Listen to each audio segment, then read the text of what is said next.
maajabu ni kwamba title deed ya hiyo property ambayo imekuwa undervalued, ambayo iliuzwa hata kinyume na makadirio ama uamuzi wa mahakama wakati ule kusema the auction should not continue. The auction was by a single bidder ambaye anajulikana, undervalued single bidder. Sasa tumepata habari kwamba Mheshimiwa Ruto akiwa huko Nyanza ametuita sisi mascavenger.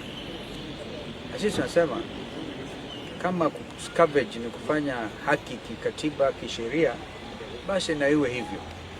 Sisi nia yetu kubwa ni kuhakikisha kwamba haki inafanyika kwa mambo haya na kwamba wananchi wa Kenya wasiwe wanatekwa nyara. Tuju is not a terrorist. The way it was handled yesterday in our presence showed nothing short of a terrorist attack on a Kenyan whose rights are very well established under the Constitution. Kwa hivyo tunamuhimiza Mheshimiwa Ruto kwa sababu anasema Bwana Tuju anahitaji kuwa na marafiki wa kweli.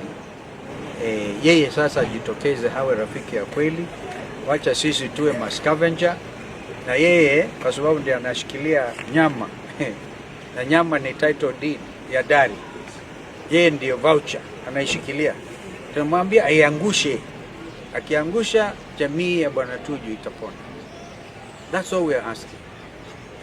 Badala ya kutukana viongozi, kuwaita majina ya ajabu ajabu, hatutaki kuingia that space. Hiyo space tumemwachia Mheshimiwa Ruto aendelee na matusi. Hatutaki matusi. Matuita mascavenger, basi ni sawa. Kwa hivyo kilicho na muhimu zaidi ni kwamba Tuju hapa asaidike. Ako na mapolisi watatu hapa, policemen wanasimama pale. Tuju is not a man who can run. Atakimbia wache mali yake anayopigania. Sasa ya nini hapa taxpayers money keeping 3 policemen?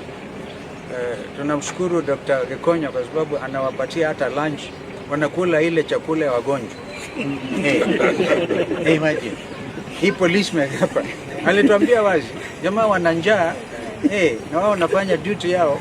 Imagine askari ya polisi ambao mkubwa yao zaidi ni Ruto wanakula chakula ya wagonjwa. So let him order first of all as a first measure kwamba hawa yeye ni rafiki wa kweli wa Tuju, aondoe polisi, aondoe hospitali, aondoe mara moja. Itakuwa ishara moja ya kuonyesha ni rafiki. Badala ya kumweka hapa because he's a man under arrest, but we are going to fight for his rights. That's what we had actually said. Haya, ndugu yangu aongezee. Very much. I think first of all we want to make it very, very clear that we are not scavengers, we are lawyers. Stephen Kalonzo Wamalwa, who is leading our team, is a senior counsel. Myself, my good brother Ndegwanjiru, Paul Nyamodi, we are a big team of lawyers here. From yesterday, we've worked around the clock, right from Tuju's residence to Karen, where Tuju, our clan, was roughed up alongside his counsel. Some of us were roughed up by the police yesterday in the process. And also his doctors were roughed up. There's one young lady whose hand was actually fractured. And that officer who committed the assault is known, and we will be preparing charges against that particular officer. But the assault on Raphael Tuju is what caused a lot of distress yesterday.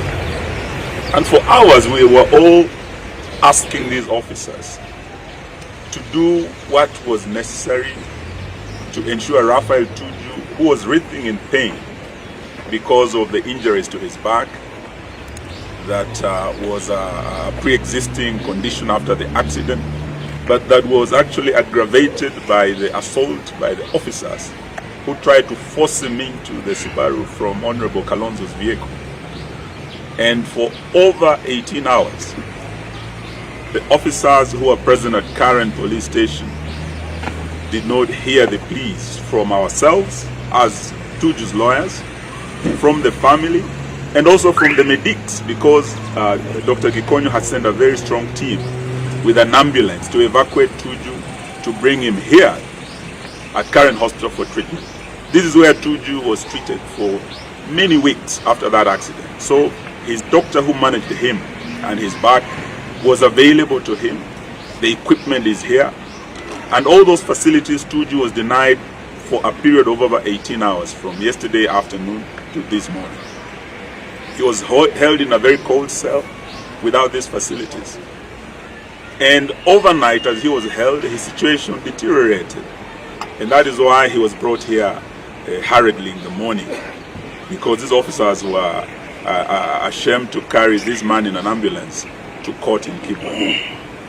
So for those who are thinking we have nothing else to do and we are scavengers just hanging around, our first calling is that of officers of the court. We are lawyers who want to ensure that due process is followed, who want to ensure that Raphael Tuju gets his day in court, who want to ensure that justice is done, and that the issue of dates and what is civil should not be criminalized in the manner that Tuju was treated yesterday.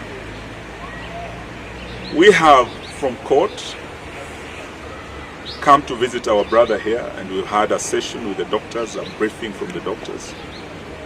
We've also had a session with Tuju himself and his wife and the family. They are really very, very traumatized because of what happened yesterday. His situation has not stabilized because of what he underwent yesterday. His sugar levels dropped. The facilities that he was denied here could have stabilized him last night. But the exposure in the cold cells and the environment that was not conducive for the doctors to attend to him is what has aggravated this situation. So the doctors have told us his pressure is high, his sugar levels are being stabilized, but he's still in great pain. He's undergoing some scans to see the damage, the level of damage to his spine. So tomorrow we'll be back in court, and we will have a full medical report from his doctors here after the briefing, and the court will be able to make further orders from an informed position as to Tuju's health condition. But what we want to say here today is to President William Ruto. You have called us scavengers. You have said we are dishonest friends. We want to say today that apart from being Tuju's lawyers, we are Tuju's friends.